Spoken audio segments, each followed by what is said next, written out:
beep boop. My name is Aaron. I am Johnny. And I am Alex. Together we are Old School Johnny, and you are watching Bucketlist.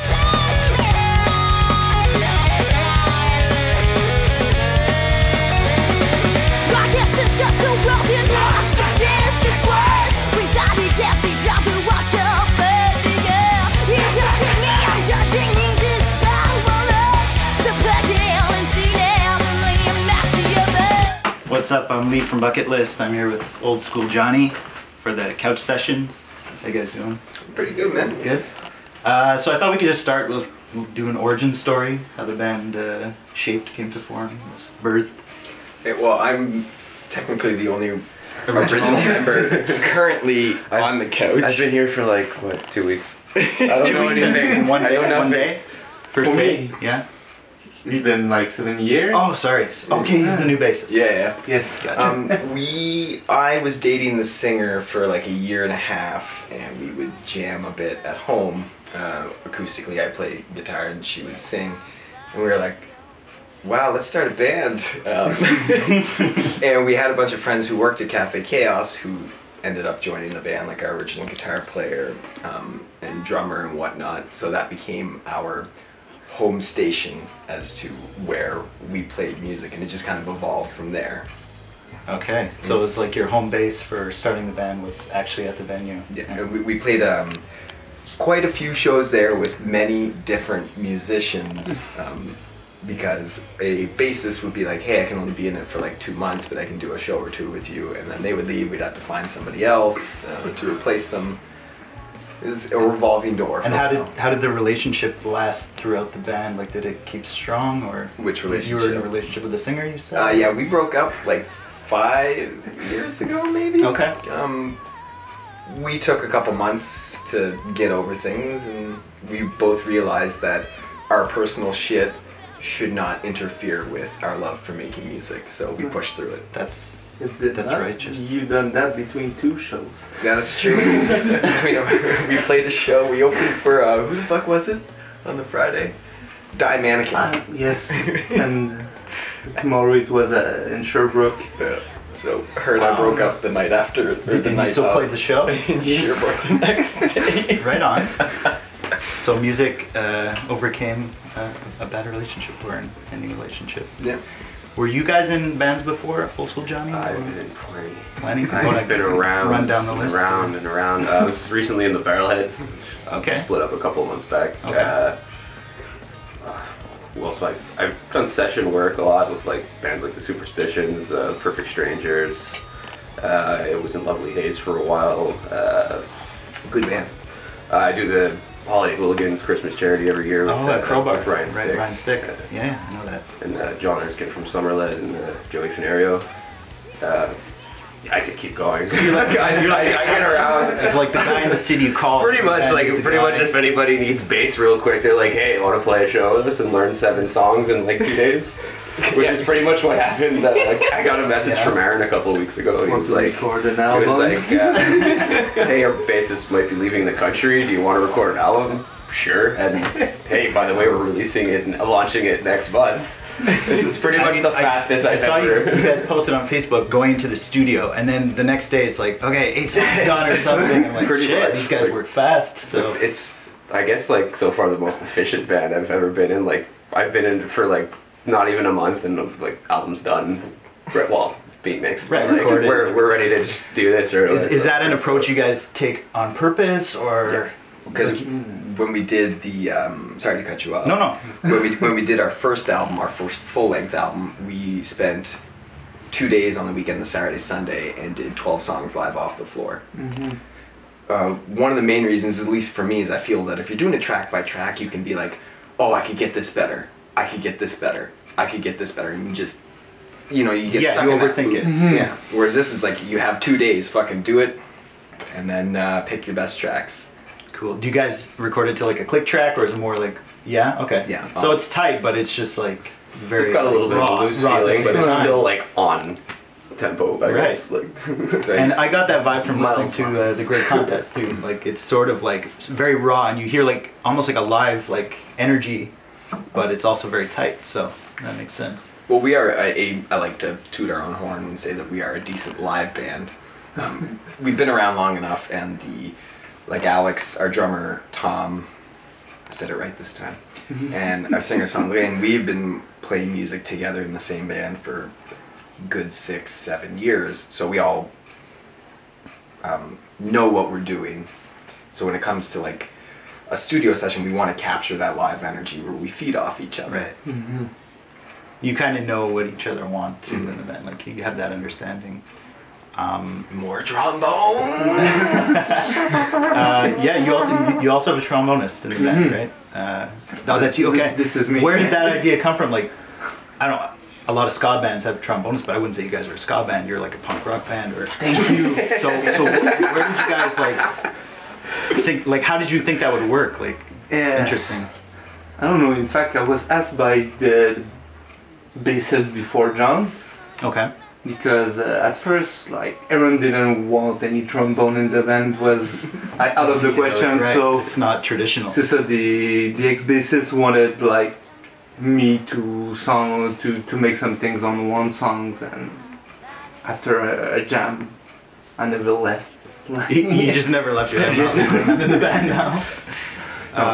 Did you grow up listening to punk rock music, or Yes, pretty much yeah? ska band, but Okay, so you they came did from a go- ska background. Yes, a lot of ska That makes band. sense. Are you incorporating the trombone more in the new album? Yes, it's Yeah.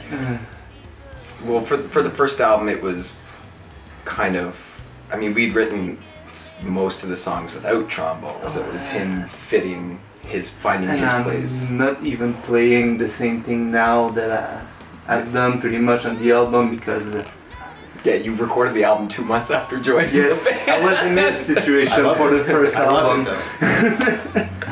I actually love that approach. We actually had, we are bad at doing albums because when we did our first EP, our bassist left, so me and the original guitar player Guillaume had to pick up doing bass duties. For the second album, he was in the band for like 2 months or 3 months before we recorded. Doug, our drummer, Tom, our drummer, was in the band for I think 2 months or a month and a half, and we had to kick our guitar player out and find a new one 2 weeks before we recorded. So we're always losing a member before we record. Interesting. Yeah. But it always works out, right? You gotta make do, right? You gotta go with what you got. What about you guys? Like, what did you kind of grow up listening to? Like, what kind of shaped your musical tastes? a lot of hip hop for me, actually. Hip hop. Yeah.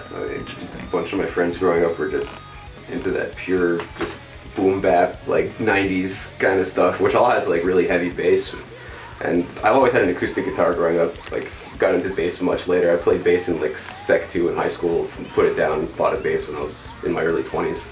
But like I started learning a lot of those like Dr. Dre bass lines and like stuff like that. Like, and then got into punk, started going to shows, and a band like Mikasa, actually, my good friend Wesley was the bassist in that band. He was actually like watching him. I was never much of a pick player before either. I incorporate the pick a little bit with this band, but just like watching him just like shred the bass and like just see that presence, I was like, man, like I want to do that too. Cool. So I mean, yeah, like I guess the root of my playing comes from hip hop, but it just. And did you get into goes like what kind of bands were you listening to when you got into punk or transitioned into listening to I think punk? the first punk, well, I don't really consider it too much of a punk song, but the first bass line I ever learned was Longview by Green Day, actually. Okay. So I mean, Skater punk. yeah, after that, like Rancid, like Matt Freeman is, when it comes to punk bassists, like Matt Freeman is definitely. Do you guys even consider yourself a punk band or just a straight up rock band? I guess there's It doesn't punk matter. elements. Elements? It's, You don't like labels? Like, I don't know. I don't know how to rock and roll with punk energy, I guess. I've Yeah, never really been much. able to accurately describe any band that I've been in, like in a style or any band. I'm like, what do you It's play? kinda hard like, when you're- I don't know, it's grunge, funk, blues, rock incorporated with, I don't know, it's always... Just say rock, Just right? exactly. Yeah, When it right. comes down to it, it's rock. It's rock and roll. It's Brass whatever. tacks. Yeah. Like, would you guys consider yourself a party band or like a live band? That's like you were saying before, you have a great live energy. And I was watching the video for what was the name of it? Enter for your chance to win. No, Billy Bob Thornton. Oh my God, you found Billy Bob. Yeah, I found it, and it's got like just an energy. Like I could picture you guys having that energy in a live show where it's just like a party. Well, we've somewhat calmed down as we're all 30 plus, right? However, we have done some crazy things during shows or parties. Like we have, I guess, one of the best stories I could ever tell to give you a feel of how our band was we played in Joliette, was it? And one of the members, yeah, our singer Sandrine, she had to go home that day right after the show, so she caught a lift back to Montreal with the other band we were playing with, Tom Petty. She had to like officiate a squirrel fight or something the next day. So the rest of us stayed, and the bassist's girlfriend at the time was with us, and one of the members picked up a fan of ours and was able to go home, but we were like, hey, can we come with? We need a place to sleep. We gotta catch the bus the next day. Right on. So she allowed us to go back. It took us, it cost us a $50 taxi ride to the middle of fucking nowhere. Thought we were gonna get murdered. Show up at her house. She's like, okay, you guys can come in, but shh, my parents are sleeping. And we're like, okay. And this is fancy ass house. Probably cost like $300,000. Like, nice house. So Alex and Nim passed out in the basement, and me, Nim's girlfriend, and our drummer Tom stayed awake and ate all the food in their fridge, drank all the beer in their fridge, and just absolutely kind of destroyed their house. Yeah, a little house party. I woke up, you were playing video games like With her dad or something. Her dad. Because her mom came down at 5:30 to go to work, and I guess they were used to this because they're just like, okay. but being the drunk asshole that I am, I was like, hey, how does it feel to know that your daughter's upstairs having sex with our guitar player right now? She got very mad, but had to leave for work instead of beating me up, which was nice. And then the dad came down and came to my senses, and he invited us to play Halo, I think it was. So we ended up leaving at like, I don't know, 8:30 in the morning, going to the grocery store, bought a 2-4 of beer, and then sat waiting for the bus, drinking beer at like 9:30 in the morning, and then brought that on the Greyhound bus with us back to Montreal and continued to get shit-faced. While the promoter of the show was on that same bus, he walks on, he's like, holy fuck, you guys are still awake partying. We're like, want a beer, man? Wow. So we've done some crazy things. Okay. Well, I guess we could segue then into the album launch show that you guys have coming up. That's going to be at Catacombs with, you guys are playing with Toxic, Society's Ills, and The Lookout. Yes. And I believe it's also going to be a bachelorette party on a birthday too, so Yeah, talk about that a bit. Or? Our drummer, it's his birthday, and every year he does kind of a mini fest, or he used to. So he'd book like 2 to 3 days at Catacombs. It used to be Cafe Chaos, and just have a bunch of bands that he likes to play shows and, you know, have a good time. So we're continuing that tradition, and we decided to just jam everything together because it's my birthday around that time as well. I'm getting married in May, so therefore I figured this forces all my friends to have to come out because it's my bachelor party. It's like we're having a birthday party, a bachelorette party, and there's an album launch too, so pick up the album. And also, the band Toxic, who is headlining the show, they play... Jesse Gaynor, actually, who writes for Bucketlist, plays drums for that. They play like once a year type thing. So this is their annual show. The one time a year that they're going to play. Yeah. And they're going to be really drunk and sloppy, and it's going to be fucking amazing. I signed up to cover that show too, so it should be a good time. And then we usually ask this at the end of the interviews. What's on your guys' bucket list as a band? Like, what do you want to maybe achieve or accomplish as a band that you haven't yet? I personally have 2, so I'll go first, and then you guys can say it. Yeah, I'll give one. My first one would be to share the stage with a killer band called Voltang.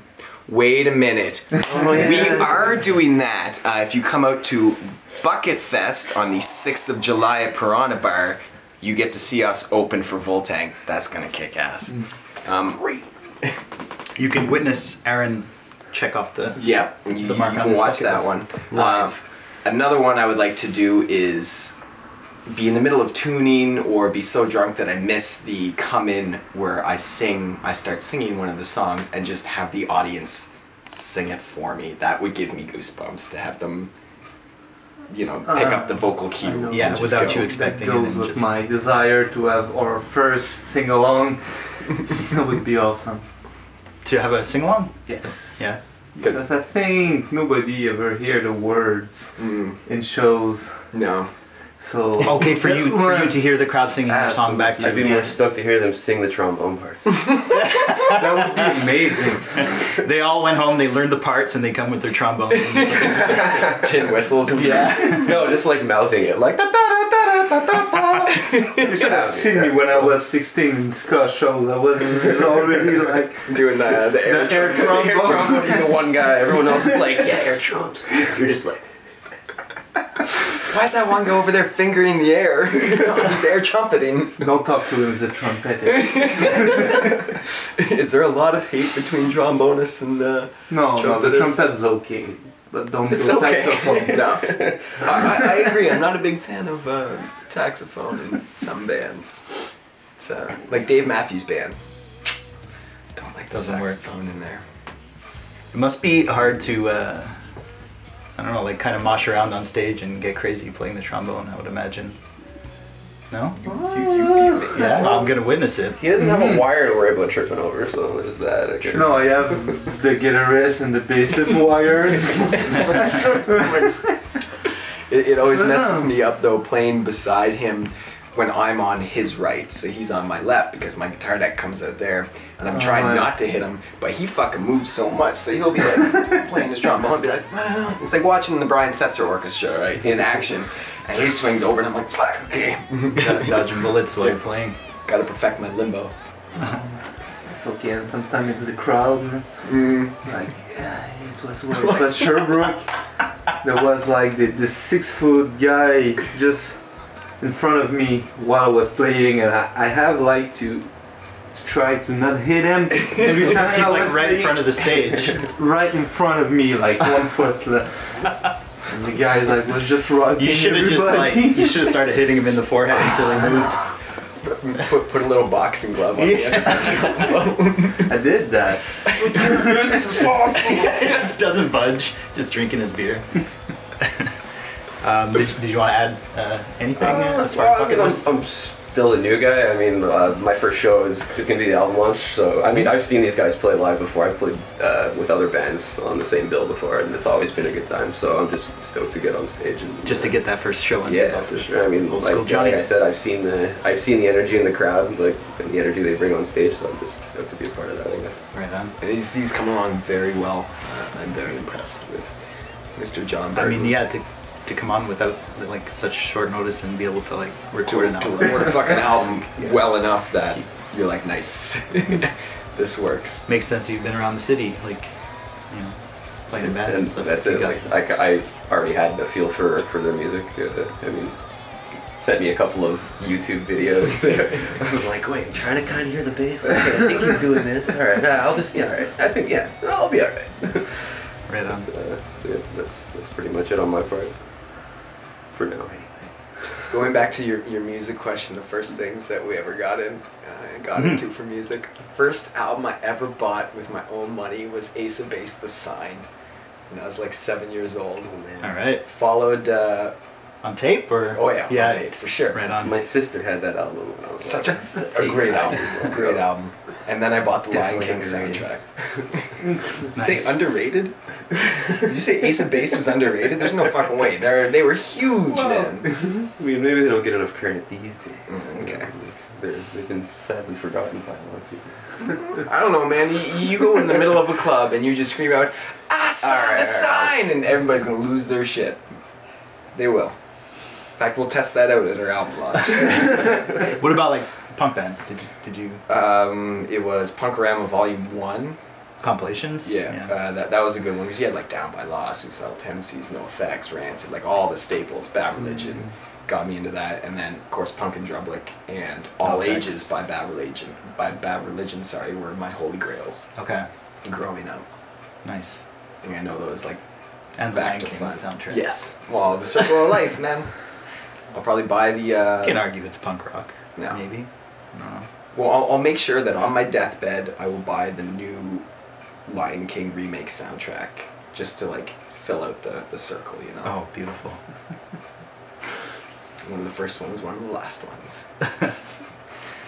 Right on. So we're gonna do a song challenge with you guys. I know you brought some instruments, and I'm gonna give you 4 songs, and you're gonna choose one and try to recreate it in your own style. School Johnny So, style. Yeah. Old School Johnny style. So I chose "Walk Like an Egyptian" by the Bangles.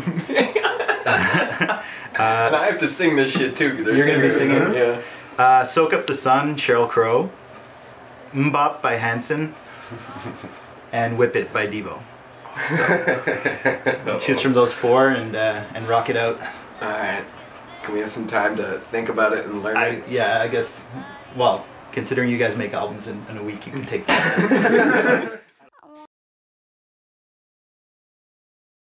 We are Old School Johnny, and for today's couch sessions for Bucket List, we have decided to choose Whip It by Devo. We were not allowed to practice, so enjoy.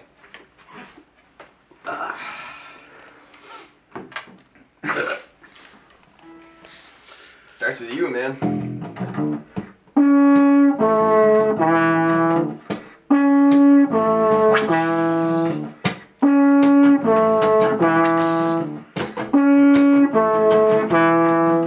Crack that whip, give the best slam. Step on a crack, and you're breaking mama's back. When a problem comes along,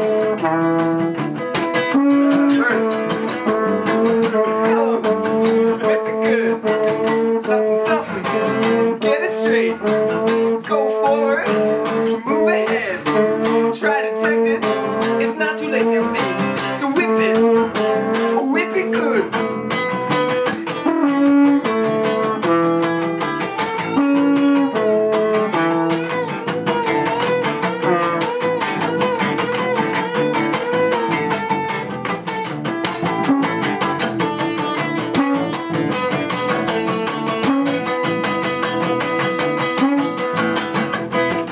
When the time turns around, you must whip it.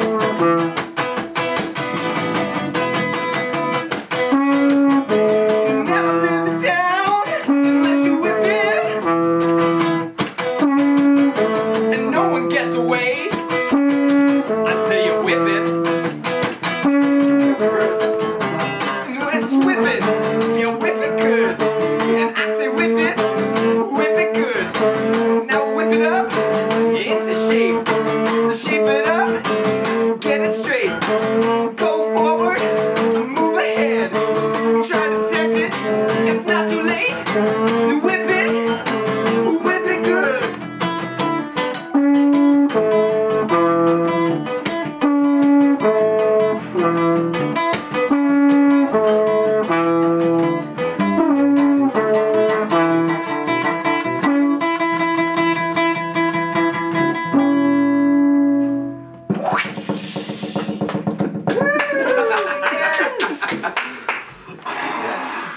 That was way harder than I thought it was going to be.